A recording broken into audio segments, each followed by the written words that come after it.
going to do today is I'm going to present work I've done in 3 different areas on foreign investment, and I work closely with foreign affairs, and 2 of these 3 projects have been done specifically for Global Affairs Canada. And the last one I'm going to present, if I get to it, I have an interesting story on that one.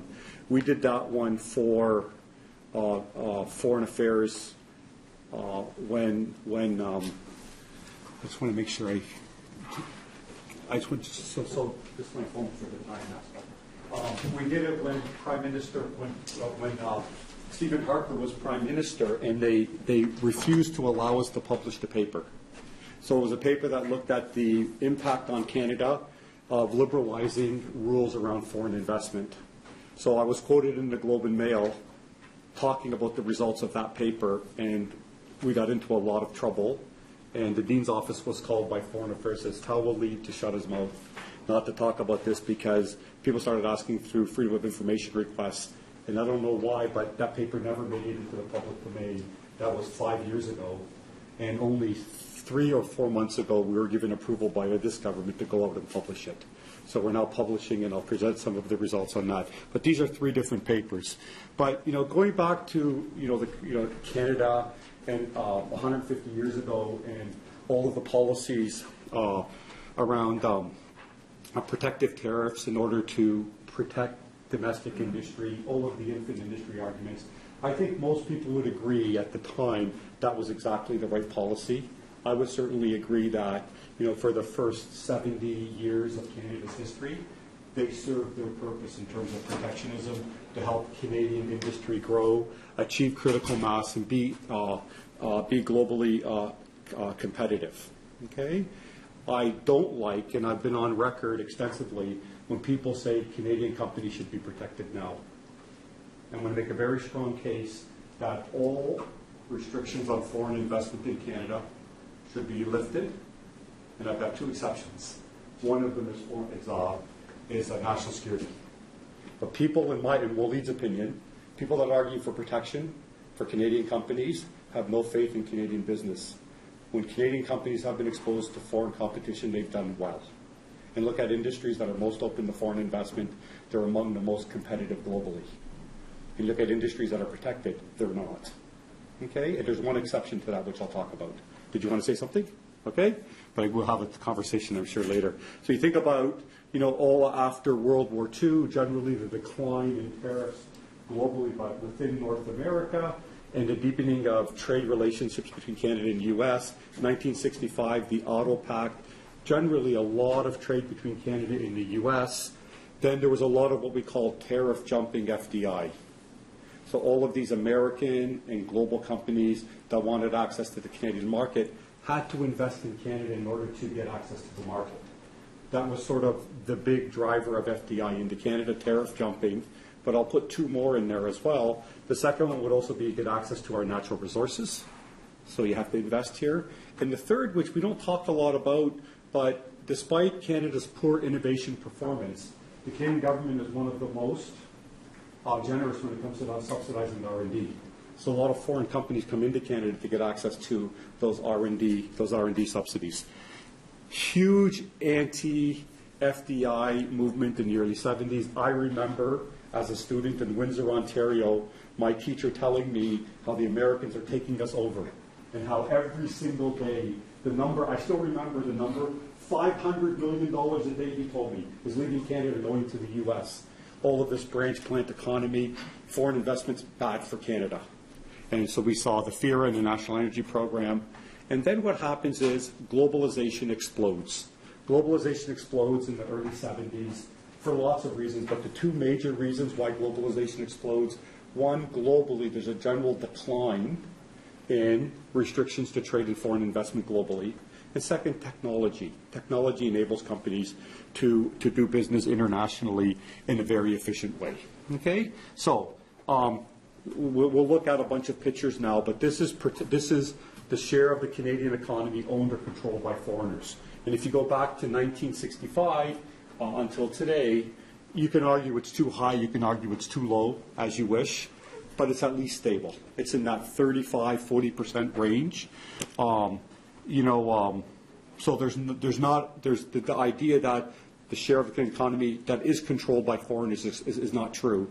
It's been stable for 50 years. And we could talk a lot about, for example, what the National Energy Program or what FERA did, but nevertheless, it's stable for a long time. This is Canada's FDI going back to 1930. And we look at FDI going back to 1930, it looks like there's nothing going on here at the beginning, but I'll show you. But you see around 1970, that's where these things begin to really, really pick up. And you can see for a period in there, from 1968 to 1992, that's when foreign investment in Canada is greater than Canadian direct investment abroad. But in 1997, you'll see what happens. But I just want to show you what happens in the interim. There is some stuff going on from 1930 to 1950. You can see that while Canadian direct investment abroad, the blue line is flat, you're starting to see foreign direct investment in Canada begin to pick up just around World War II, shortly thereafter. Okay? So this is the growth rates of foreign investment in Canada and Canadian direct investment abroad by decade from 1930, 2010 to 2016. And what you can see, 1960s, 1970s, 1980s, 1990s, what you see is the blue bar, which is Canadian direct investment abroad, starts to exceed the red bar, which is foreign direct investment in Canada. So beginning in the 1960s, that's when the growth rate of Canadian direct investment abroad is higher than foreign direct investment in Canada. And it stays like that for 30 or 40 years. So what that means is that by 1997, the amount of Canadian direct investment abroad exceeds foreign direct investment in Canada. So 1997 is the year in which Canada becomes a net exporter. Now, these statistics are really interesting. From 1930 to 1970, for every dollar that Canadians had invested abroad, there was $5 in Canada. For every dollar that Canadians invested abroad, there was $5 in Canada. We were what we call a host economy. And you see, around the early 70s, this just take off, where today, for every dollar of investment in Canada, there's $1.25 of Canadian investment abroad. Canada has become a net exporter of capital for a whole host of reasons. Okay? And now what I'm going to do is I'm just going to look at 3 regions of the world, just to look at what's happening in, especially the MBA students, they want to blame the Americans for everything.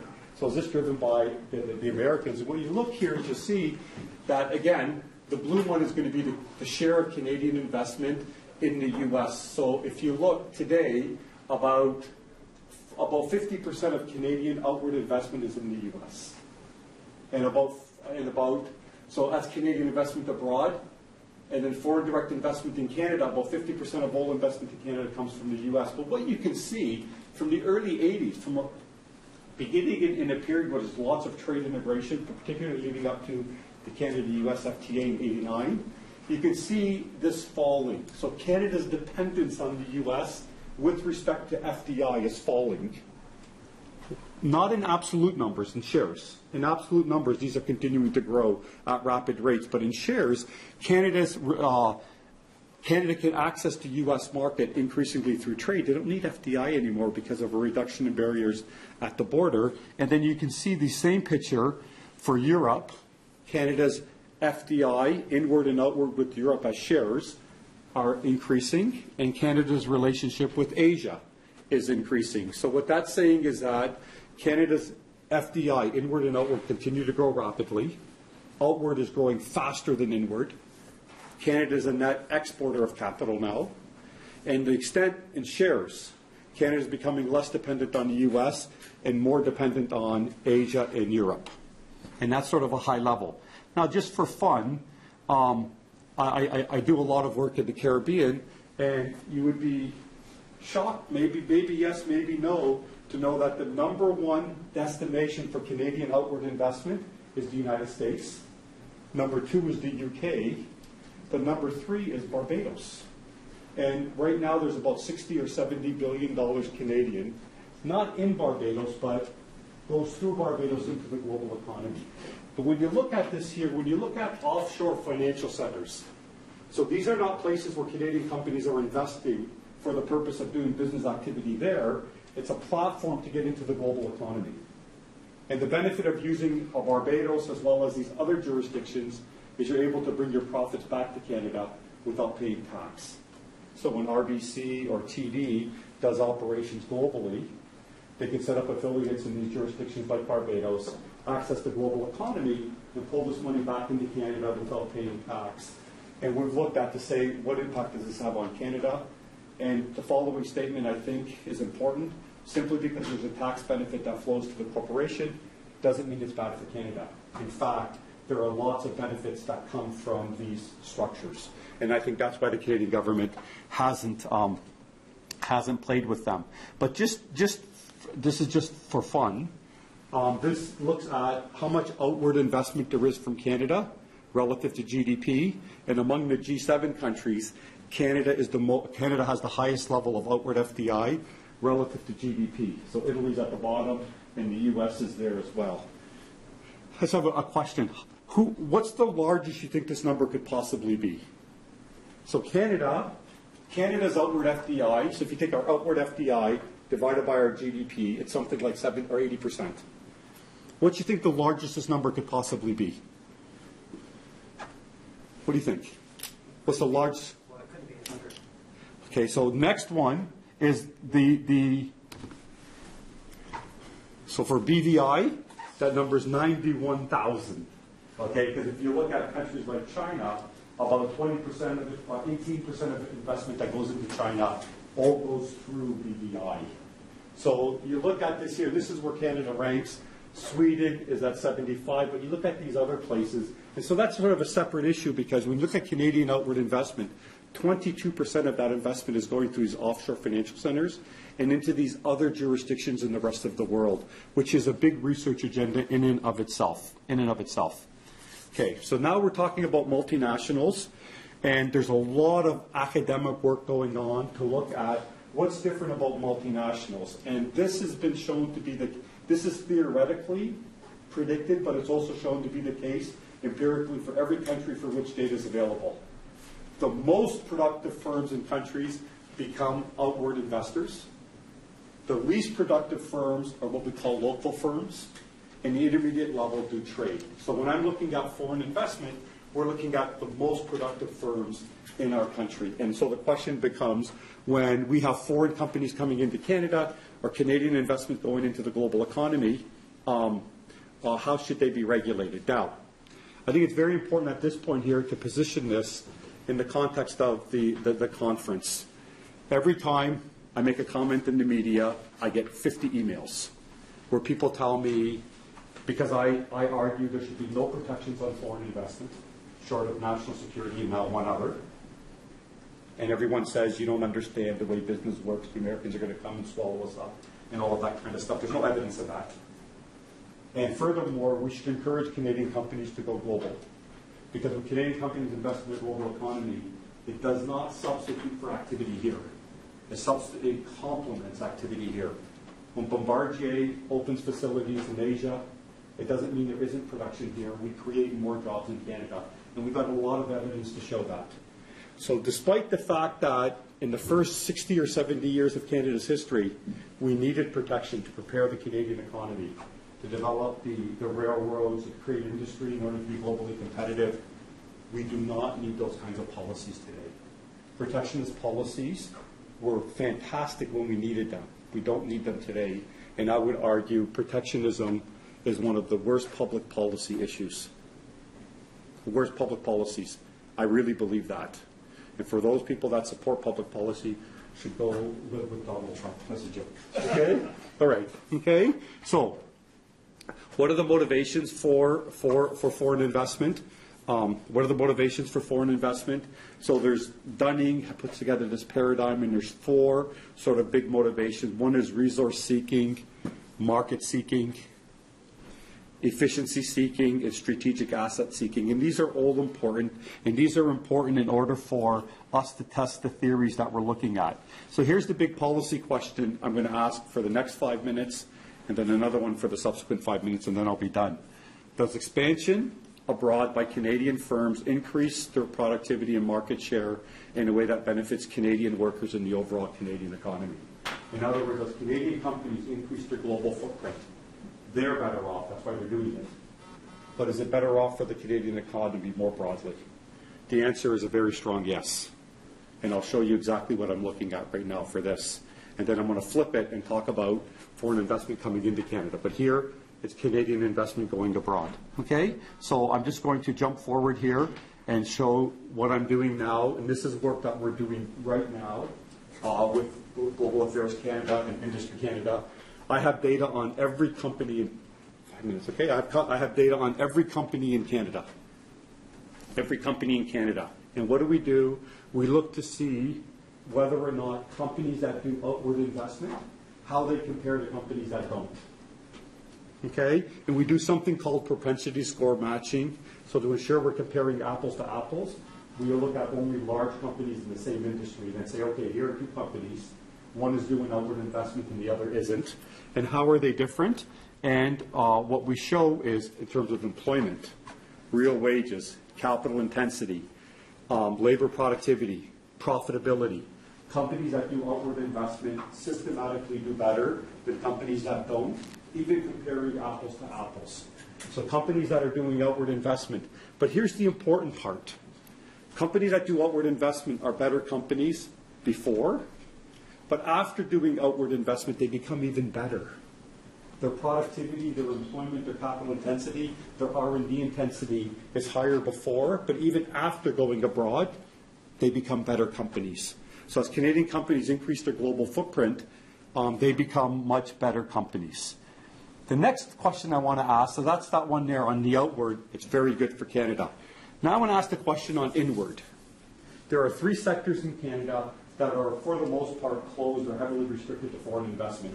These are what we call 3 critical infrastructure sectors. This is the study we did for Foreign Affairs, and they wouldn't let us publish it, but we're doing it now. Okay? And so we ask ourselves the question, if for these 3 sectors, telecom, financial services, and transportation, these are what we call critical infrastructure sectors, which means that when they are not operating to a global competitiveness level, it has an impact on the entire economy. Everybody in the country needs to work with telecom.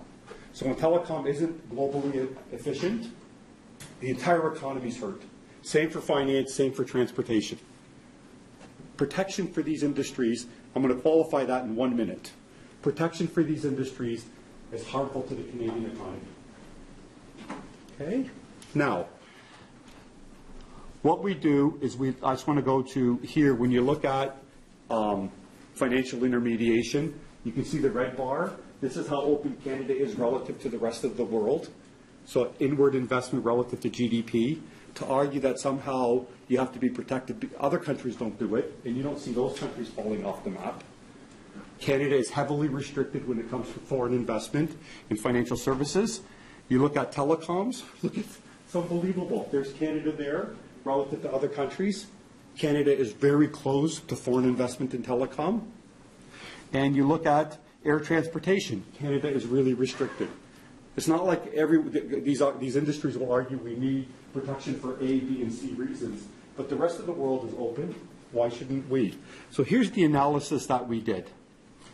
And this is the key. 2 minutes, I'll be done, okay? And this is the key. This is the key result. What we did is we looked at these 3 industries, and we said, what if we reduce the amount of restrictions on these industries to be the average within the developed world?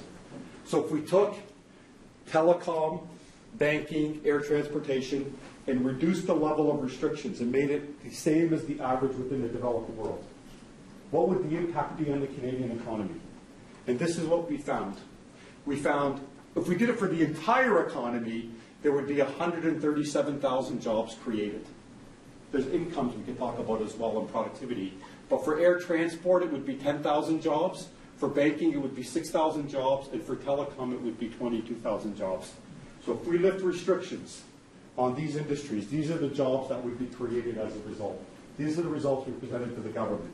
Now, why then do I argue, I put a line through banking and say that if we were to lift restrictions on telecom, there'd be substantial productivity improvements across the entire economy. There'd be significant improvements in jobs. What do we get in exchange for giving the telecom sector protection? Who in this room is going to brag about the service they get from their telecoms? Anyone? Okay. Whereas the banking, in exchange for protection, what did the banking industry give us?